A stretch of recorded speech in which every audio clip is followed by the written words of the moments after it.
I wanted to start off by saying that I care deeply about improving education because whenever I think of big social problems and ultimate solutions, it always seems to ground out in improving education. At the same time, I'm a big enthusiast of technology. Actually, my main department at Carnegie Mellon is human-computer interaction. I'm also in the psych department. But I'm particularly enthusiastic about the role of technology in education, not just as a vehicle for adding to instruction and perhaps doing better than passive reading of text, but more importantly as a potential platform or instrument for improving the science of learning. And I'll talk a bit about our experience in creating intelligent tutors, but we've been collecting data in our center from a variety of kinds of applications. One exciting one is my colleague Matt Tam has been building English learning games that run on very cheap mobile phones and are being used in the developing countries. But what's really exciting for me about all these technologies is the opportunity that they give us to provide very detailed process data about learning over time, and at the same time it's an opportunity to run pretty tightly controlled experiments, but in the context of real use, because these technologies, if they're widely fielded, can be in schools and so forth. So let me start with the message of my talk. In case you fall asleep along the way, you'll have it.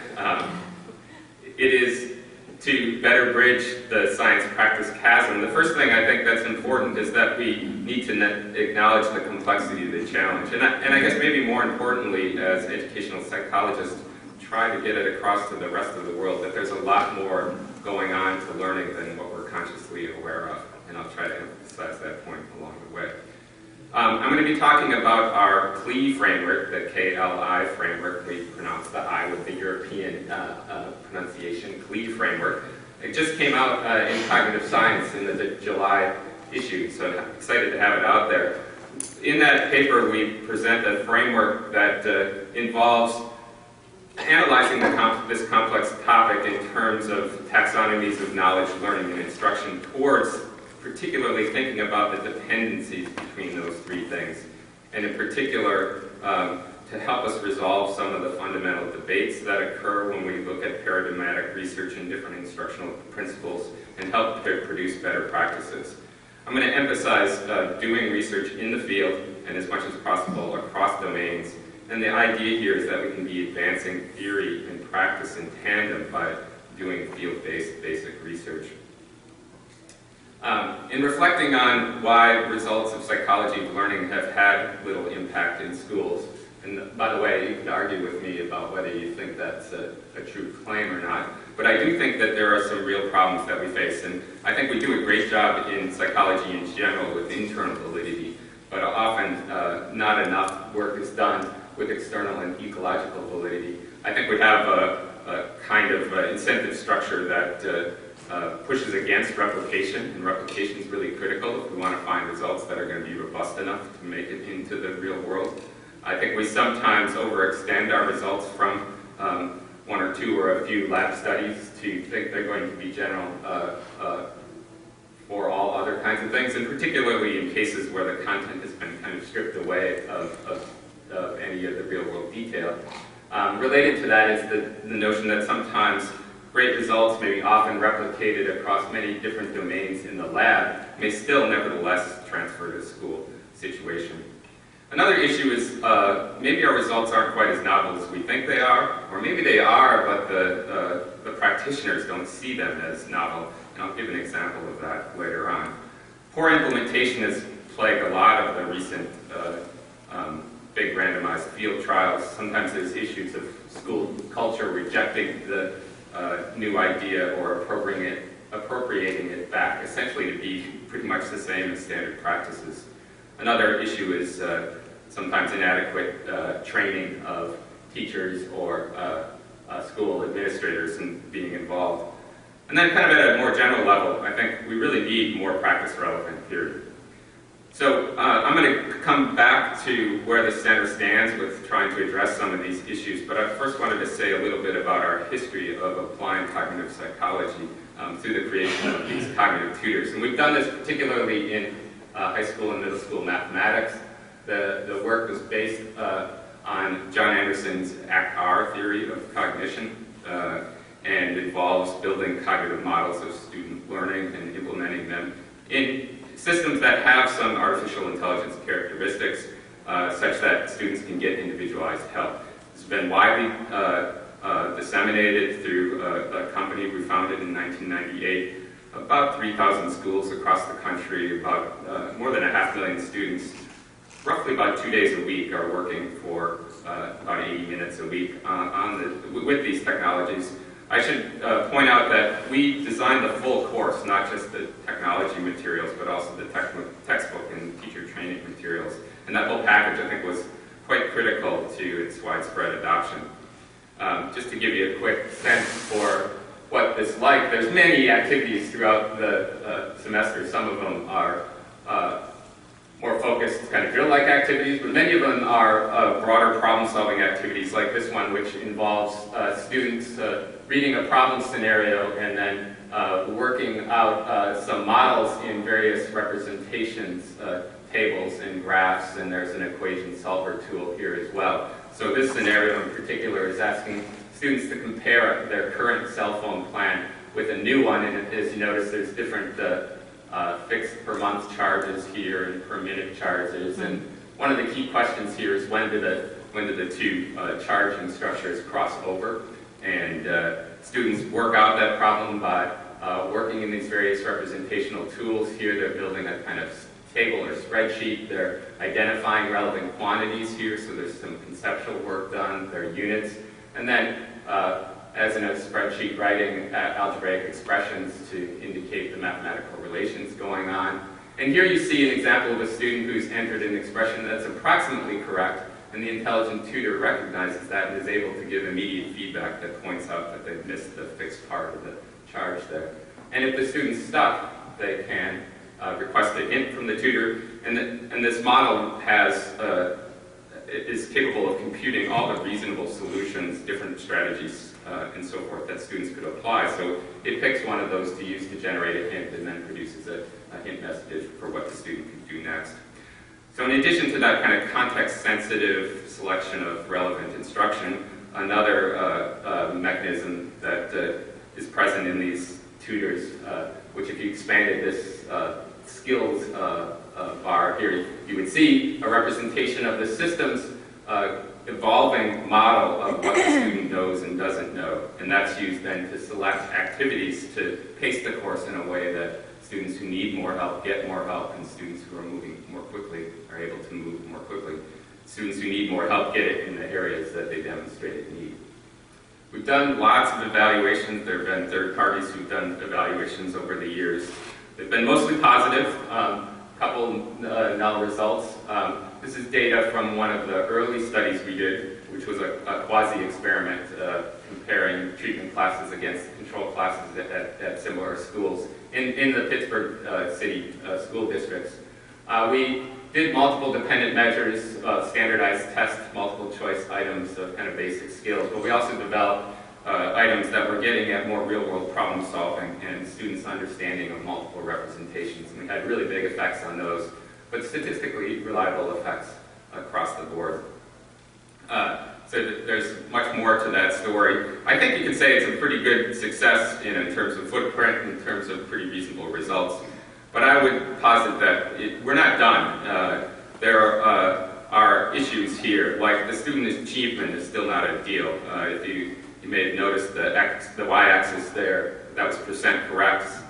Students in these urban districts are far from ceiling. There's lots of room for improvement there.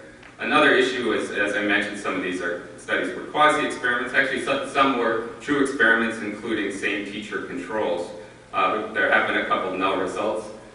Implementation issues may be one of the causes there. But the biggest thing for me is that we made so many design decisions in building this system that were not informed by science. They were more informed by debates on the design team. And we had a lead teacher involved, so we had practitioner opinions there. We had cognitive psychologists and technology folks. But what we really need is to have a science that's sufficient to guide more of these decisions. And what we realized at some point is that this widely deployed technology was a real opportunity to contribute to that science, to collect a lot more data and make discoveries, and to use it to continually improve the system. So that central idea kind of evolved into a proposal in 2003 to the National Science Foundation's Science of Learning Center competition. And we were fortunate enough to be one of the 3 original centers there in 2004, and 3 more started in 2006. Our focus from the beginning was to target this idea of advancing the science in a practice-relevant way.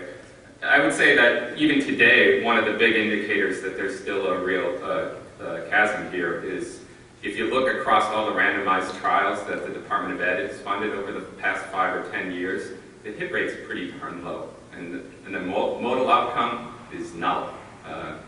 So I think those randomized field trials have been great, but the message they're telling us is that we don't know enough often going into them to have a higher hit rate. It shouldn't be 100%, otherwise why would you do that, but probably should be closer to 50%. So we set out to combine expertise from a variety of domains, particularly psychology and technology folks, to help build an infrastructure where we could use educational technology as an instrument, a scientific instrument, to collect this rich kind of data and do experiments in the context of real courses. And part of that was building a collaboration structure so that we could work with schools in systematic ways. In essence, we create a social structure. So we have kind of like a subject pool, but that subject pool is in the context of functioning courses, math, science, and second language courses were the ones that we focused on. The NSF funding has been substantial and into 2014. And the key purpose we've been addressing is to identify the conditions that cause what we refer to as robust student learning. And in that phrase, we mean we're not just after immediate post-test results on items that are similar to the instruction, but we're after long-term retention, we're after transfer, we're ideally after helping students become better learners, so their future learning is accelerated, and maybe even better desirers of learning, so that what they look for in future learning opportunities is more ambitious than it was before. And so that cluster of dependent measures is robust student learning. So what did we explore? Well, you know, if you look at, we're kind of motivated by the education wars that, you know, I'm sure you've all heard about in reading or math or science. And I guess they often seem to have this binary character to them, where one side, the kind of back to basics side, is saying we got to give kids more assistance, more practice on the basics. The other side is saying, no, we have to give them more challenge and more constructivism, reform the curriculum.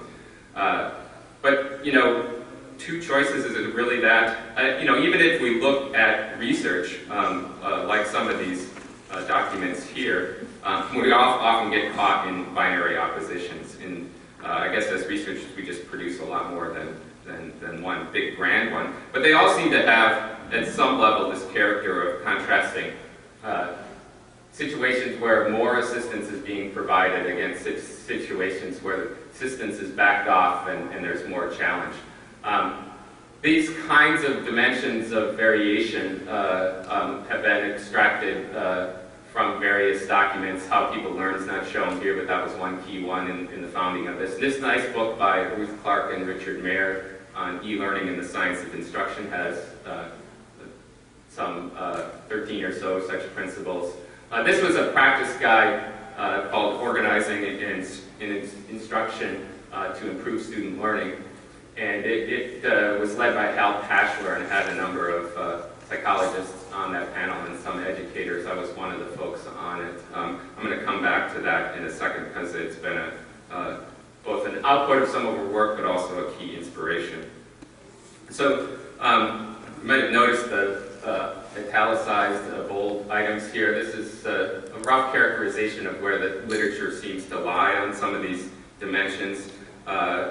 Sometimes on some dimensions the argument seems to lead in favor of more assistance and sometimes more challenge.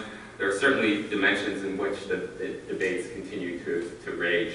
Actually, one of our EdPsych review papers, we talked about this general problem of an assistance dilemma and reported on some of our experiments in cognitive tutors to address it. Here is a summary page, or part of a summary page from this Organizing Instruction Practice Guide that the Department of Ed discovered, and I'll use it to point out some of the practices that have been recommended in some of the related research.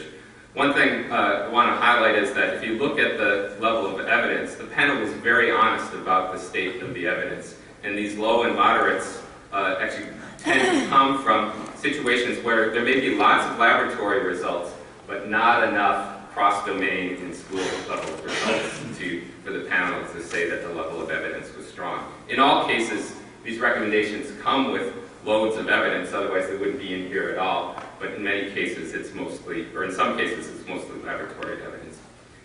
Let me dive into space learning over time. Spacing effect, I assume, is familiar to most folks. Everybody know about the spacing effect? Yeah, got some hands and head nods. Here's, for instance, a paper from results from the 60s comparing often the materials were paired associates, so study those 8 times all in the same day versus 2 times on 4 successive days. That's the distributed practice or spaced practice.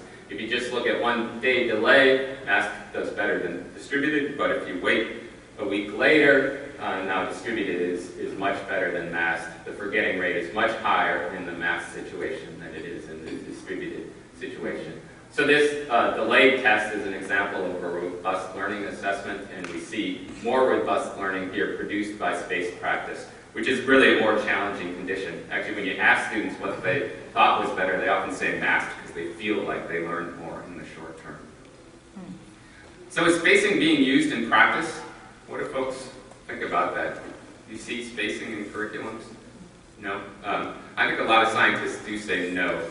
Russ Whitehurst, when he was starting IES, had this nice document where I extracted this quote. He said, "Goodness, education hasn't even incorporated into instruction what we know from basic research about the effects of masked versus distributed practice."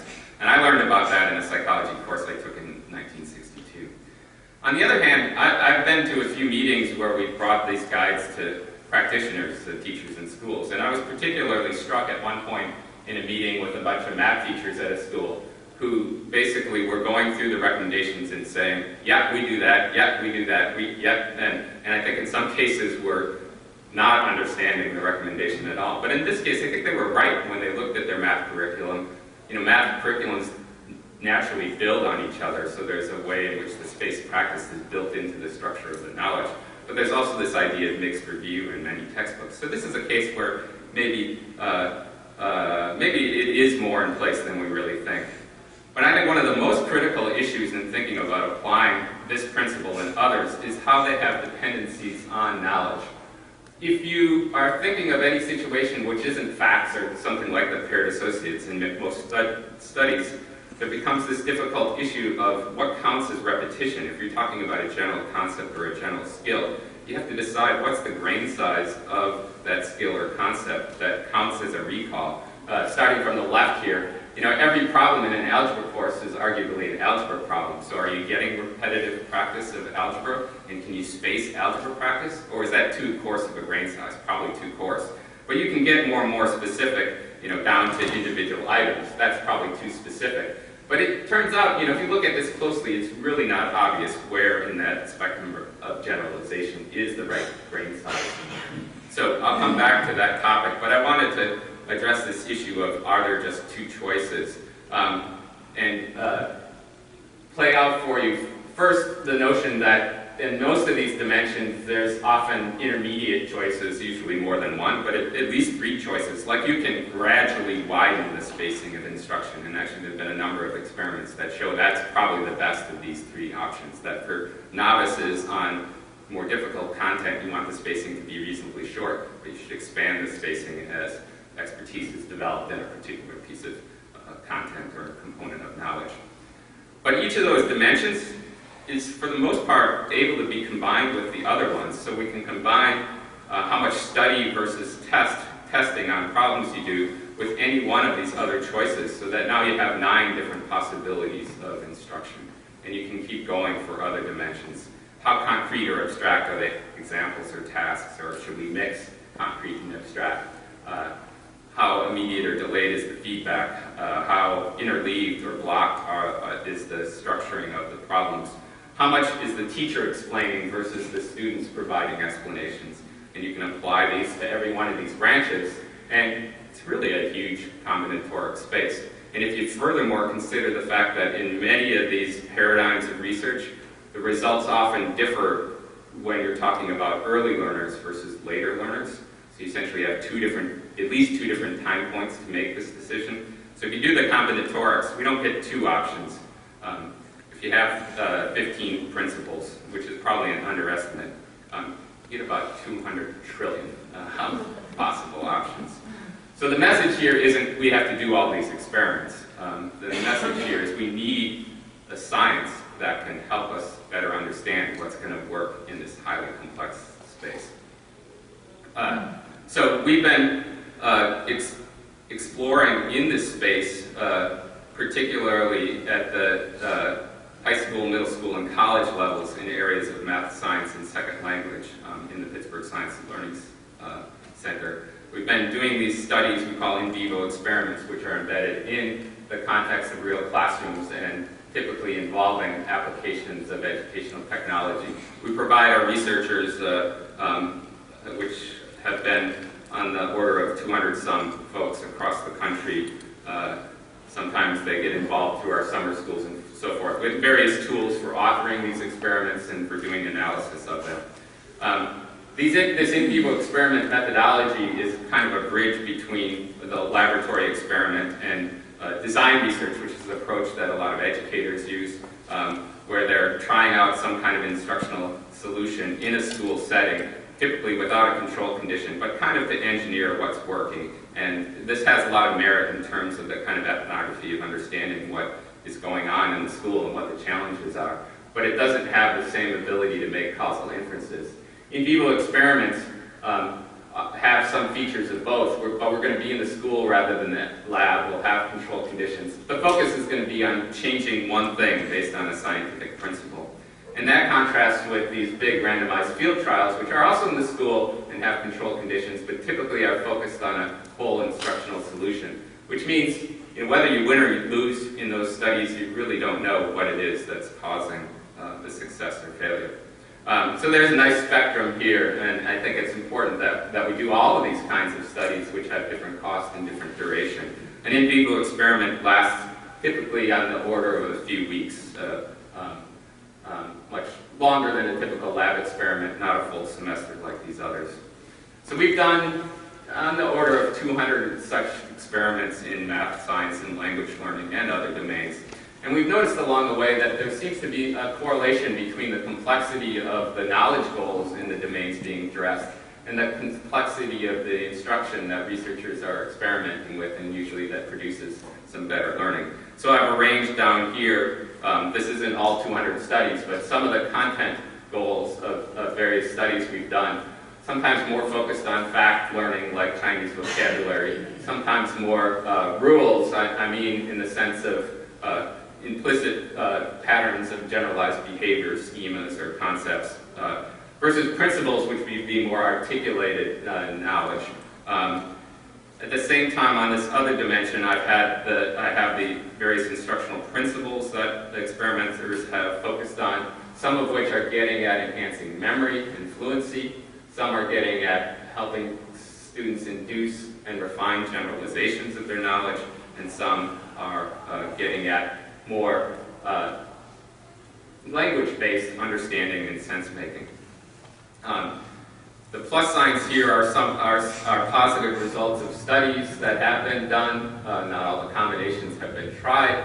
The zeros are some null results. There's a tempting tendency here, and maybe there's a lower triangle thing going on. But as we reviewed studies like this across the domain, we had the sense that something interesting was going on and that we needed to develop a better theory to get at it. So the theoretical challenge here, I've said already that education is a hugely complex system. It's complex in many ways. That there are these domain general challenges of many different instructional principles. Not to mention the layer above cognition, layers above cognition, metacognition, motivation, social factors, school organization factors, and so forth. In fact, a number of these we are studying in the PSLC. I won't have time to say much about them, but they're extremely important, of course. There are domain-specific challenges. We know that expertise is a pretty complex phenomena, and that most of the learning that goes on in the development of expertise is subconscious, which means that, in these design meetings I was talking about, we're basing most of our decisions on self-reflection.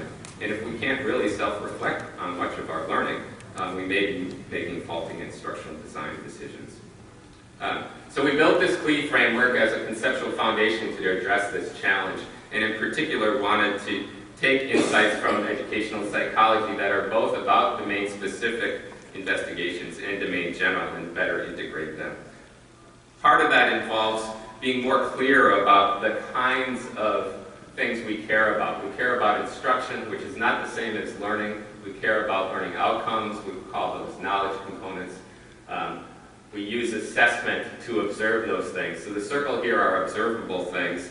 The rectangles here reflect things happening in the mind which we cannot directly observe. Sometimes we act and write as if we can see knowledge directly, or as though we can see learning directly, but we can't. We can make inferences through these causal arrows. One thing we don't do enough of is think about how the knowledge that students already acquire may affect their learning.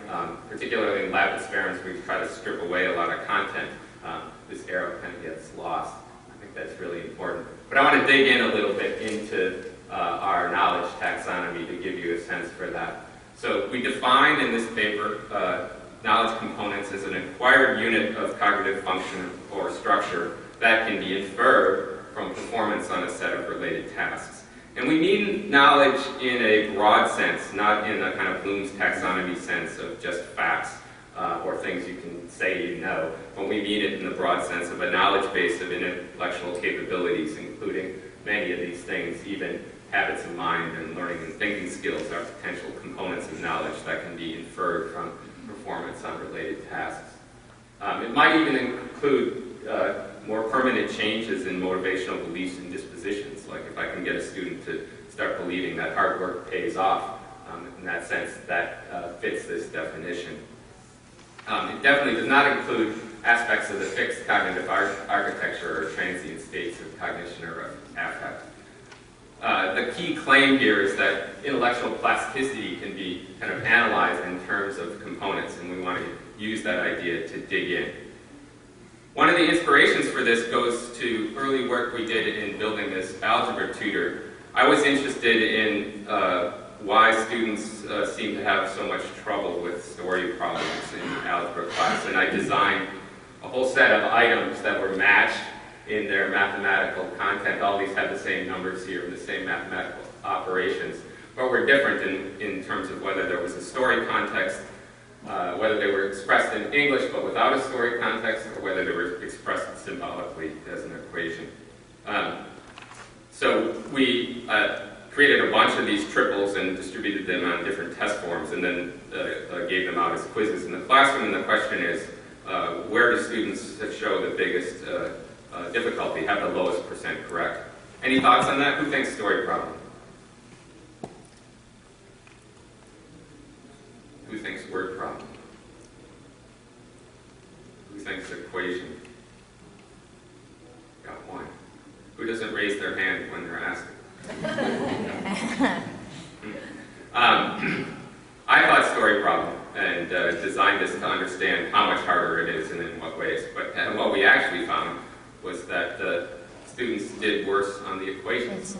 They did better on the story and word problems. And we've replicated this many times in different contexts, including Carnegie Mellon undergrads.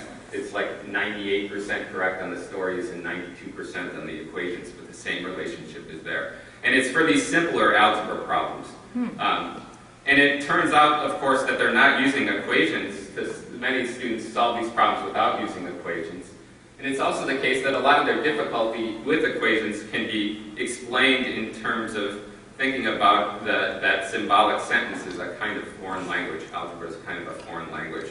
And languages is an area where I think think we accept that there's a lot of tacit learning, a lot of picking up through experience and practice the structures of grammar, the lexicon, and so forth. Well, that seems to be going on in algebra, but we're not so aware of that. And that's reflected when we ask researchers and teachers more or less the same question I asked you.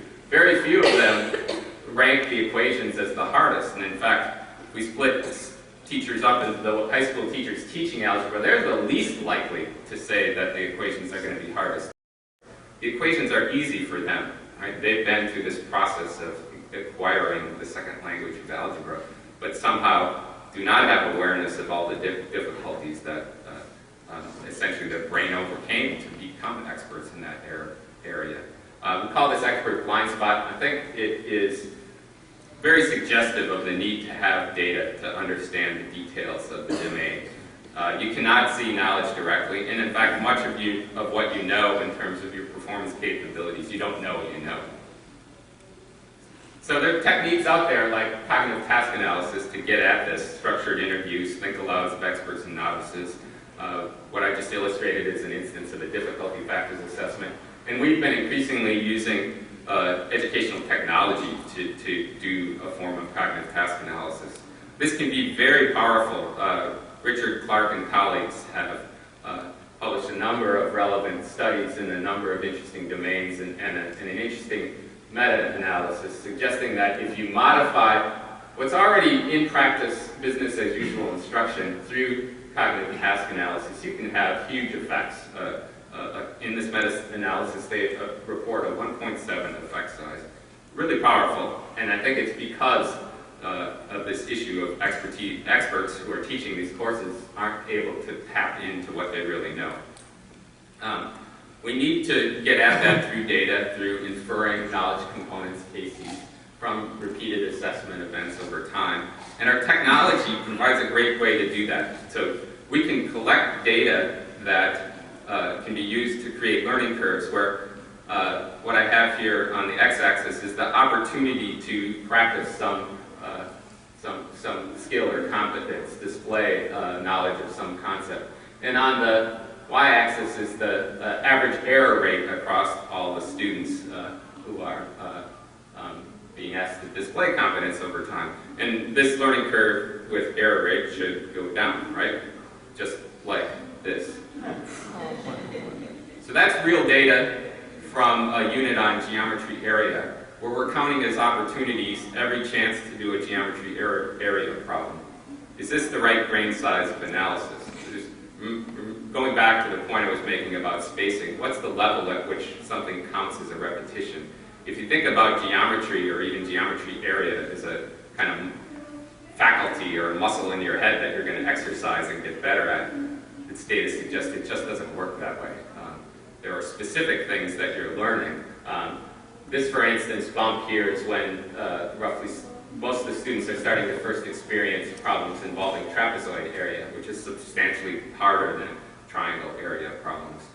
So we can use this insight in our data shop facility. So that's a graph right out of our open and free repository of educational technology data. You can go there and play around with data sets like these.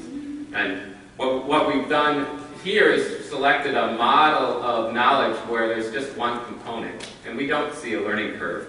In contrast, if we break this domain into 12 knowledge components for different area concepts like circle area, circle circumference, and now we're counting the average opportunities, average first opportunities across all students and across all knowledge components, exactly the same data, right? But now this might be the first opportunity of trapezoid area and be plotted as part of this average.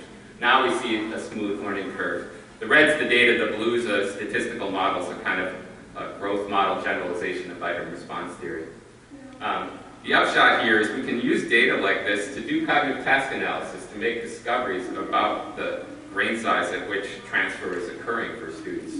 And even in a model like that one, which seems in aggregate to do reasonably well, we find that some of the particular knowledge components have reasonable, if somewhat noisy, curves that are dropping in error rate with opportunity. But there are others that don't, and these become an opportunity to improve the model. So we've developed a set of techniques that are implemented sometimes through visualizations and hand adaptations of models, and some through machine algorithms that can produce new models. And for each data set, we have this kind of leaderboard of different models here, of this different number of components, and then various statistics on how well they fit or predict transfer in the data.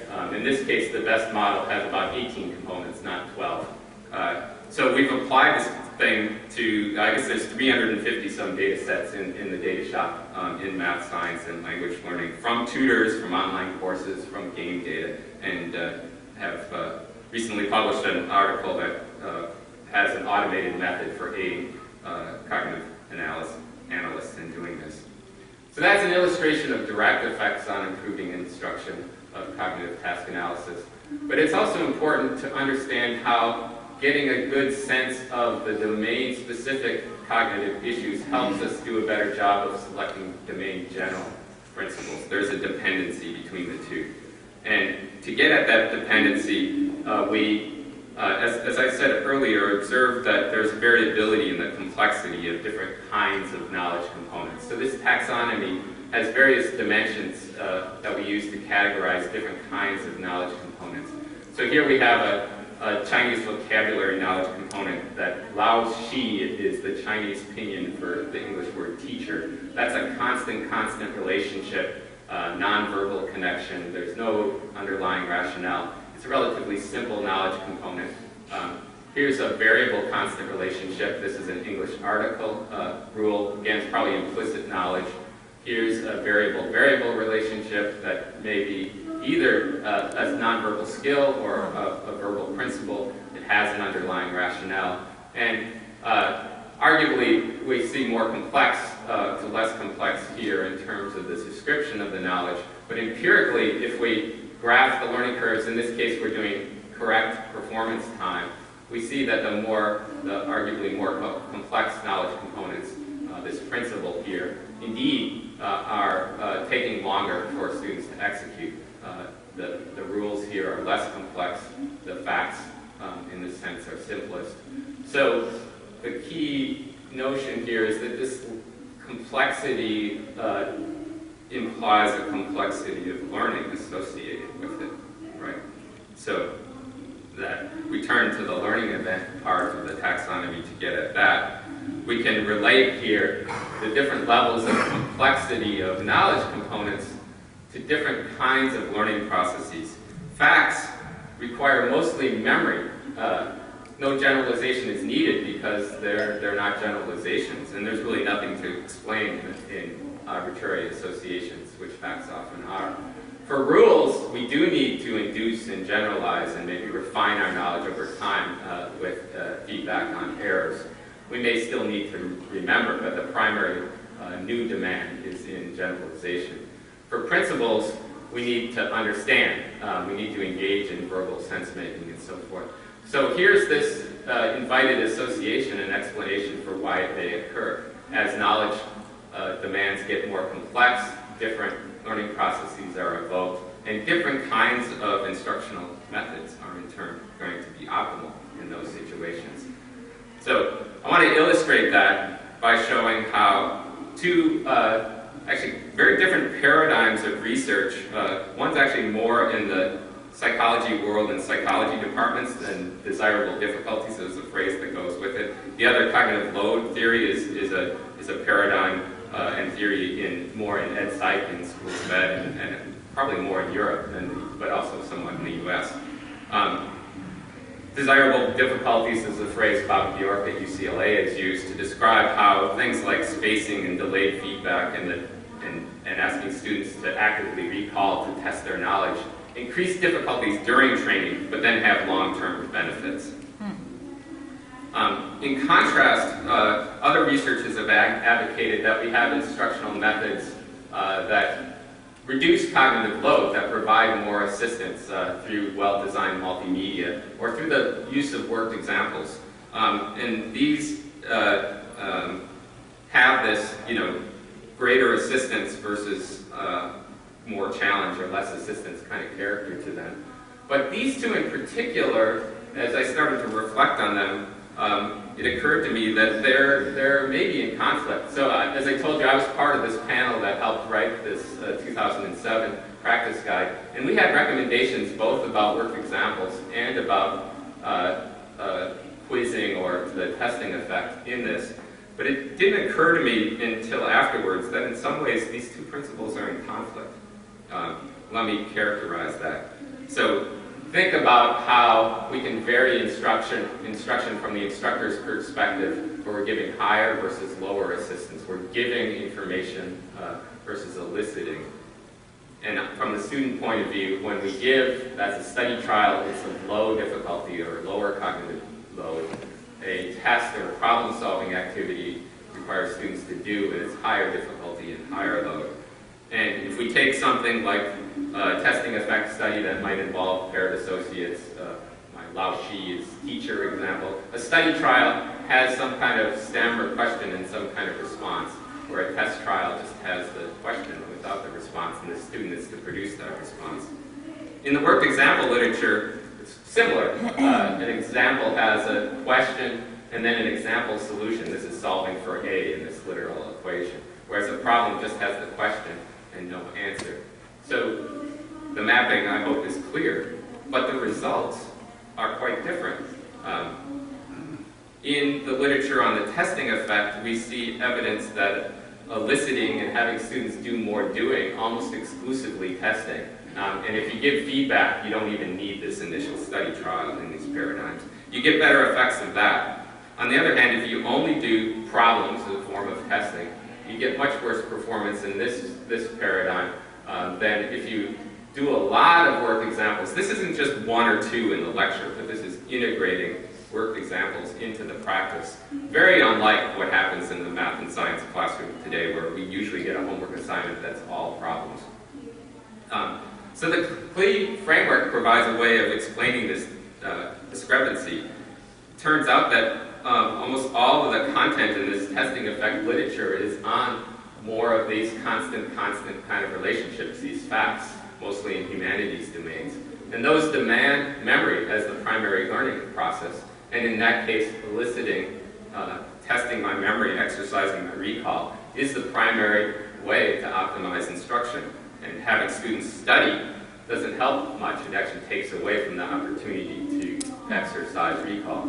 But in these worked example domains, there's much more focus on skills and general principles in science and technology, engineering, math domains, STEM domains, where induction plays out as a key learning process, and more giving of worked examples seems critical. So thereby, this is one of many illustrations on these various dimensions that if you have different knowledge goals, usually as it gets more complex, then processes that provide more assistance, different learning processes are needed, and instruction that provides more assistance tends to be optimal. But as the demands are less, either because the knowledge is simpler or because you're later in the learning process, instruction that puts more onus on the student in the desirable difficulty sense, for instance, is going to have greater effect.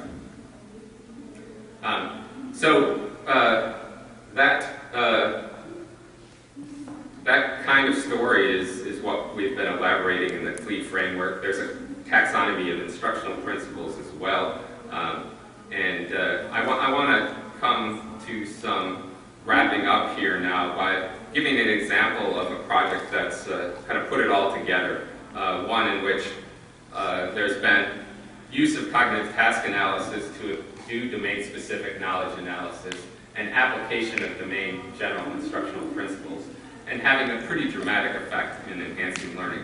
And this particular example comes from the Open Learning Initiative at Carnegie Mellon, and about 13 online, highly interactive courses, not quite intelligent tutors, but having many of the features of intelligent tutors.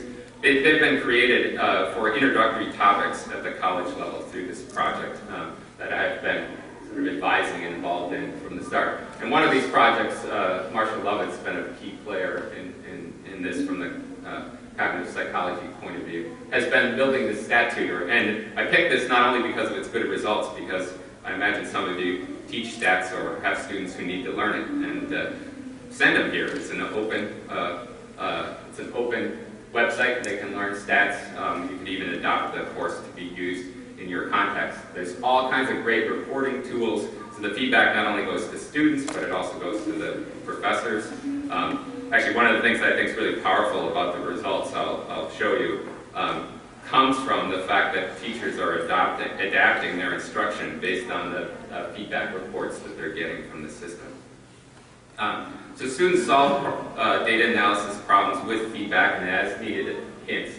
That's a key point of interaction. But even when they're doing the more introductory material, whether it's watching an online video or reading some text, a kind of online textbook, there's lots of comprehension monitoring kind of questions. So there's a lot of focus essentially on the testing effect and immediate feedback as general principles being operated here. There's also a lot of worked examples in this as well. Actually, probably not as much self-explanation as there could be. But the other thing that's going on in this course is a lot of the activities have been designed based on cognitive analysis that's identified hidden planning skills that are part of what experts in this domain do when they're solving stats problems. One example of this is that it was recognized that experts quite naturally, in given a problem, categorize variables as whether they're discrete or continuous, and then use that to select appropriate data displays and appropriate inference techniques. But that sub-goal of saying, is this variable discrete or continuous, was one that in these think-alouds of novices, they weren't engaged in thinking through, and it was kind of shocking actually to the faculty in the course, because they just assumed that that was something natural to be done. So the interface really scaffolds that kind of planning process, and it is there just because of the cognitive task analysis that was done to discover the need. So there have been a number of experiments. I'll highlight one that's particularly compelling, I think.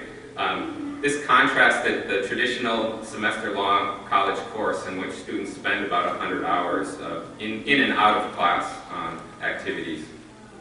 And they saw on a transfer test, this is the chaos test. It's a test of conceptual understanding of statistics. So it's a real transfer test. Pre to post, only about a 3% gain on that test from the traditional course. That in itself was a little bit eye-opening. They do well. A lot of students are getting an A in this course on their regular tests, but on this transfer test, there was some question of whether they were really getting a deep understanding from this intro course.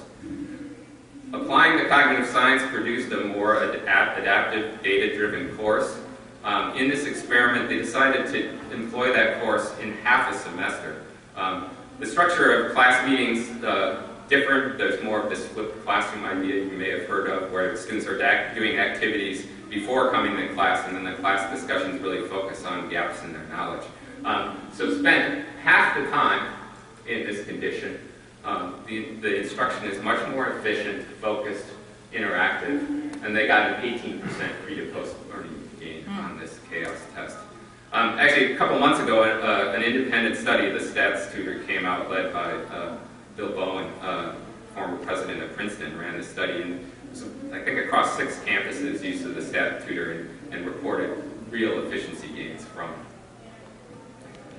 So let me summarize by saying that the CLE framework makes this claim about learning occurring in components.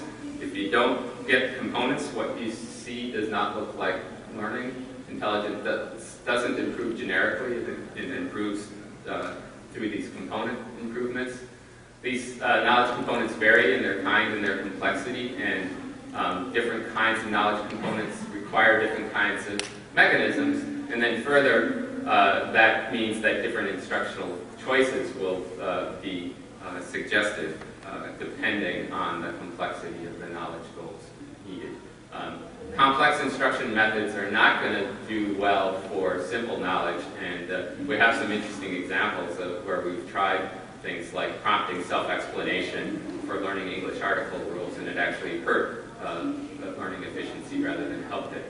These simpler methods may still play a role in learning complex knowledge, in particular later as students are developing fluency. So learning and education are very complex systems. Psychology of education itself, I think, is something that which more the world knew of. We could help people realize that they have these expert blind spots.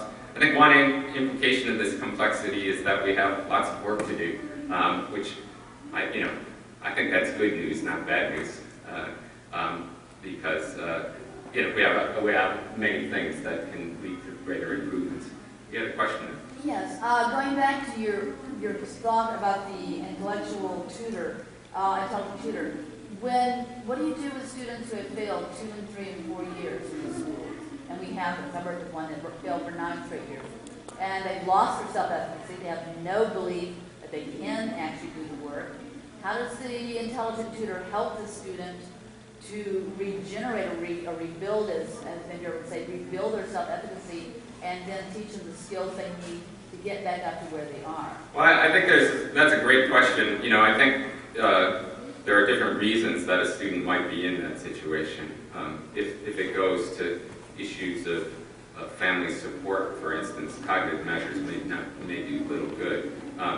There may be issues of having a theory of intelligence where they think they're just not smart, so they don't engage in effort to learn. But one thing we have found is that for many students who struggle in normal classroom activities, where they're listening to a lecture and then going home and doing homework in an unsupported way, in contrast with these highly interactive systems, they can get help when they need it, and they can get a sense of achievement. In some ways, these systems have a kind of game-like character to them, where there are a lot of micro goals, and those micro goals are easier to achieve in contrast to a lot of instruction and homework in the classroom. That can build self-efficacy through a process of a student experiencing success. So that kind of fine-grained breakdown can be really powerful, I think, and have spillovers for motivation. But as I said, there may be other things you can and should do. Well, the same student, has now just graduated after going through our program, which is why I'm asking, how would you get a student like that going? Well, in fact, one of the major uses, particularly schools who are testing this out first often use the course in a summer program, or sometimes they have an extra algebra period where they have their regular algebra class and then a second class where they're using the technology. And that's a case where, both cases you're seeing a lot of more struggling students, right, and repeaters. And there are some results suggesting that in those contexts that you get, that it works even better. Because the difference between the typical instruction, in which the more motivated students can succeed, right, and this more supportive instruction gets further highlighted because the needy students need more structure and support that the system can provide.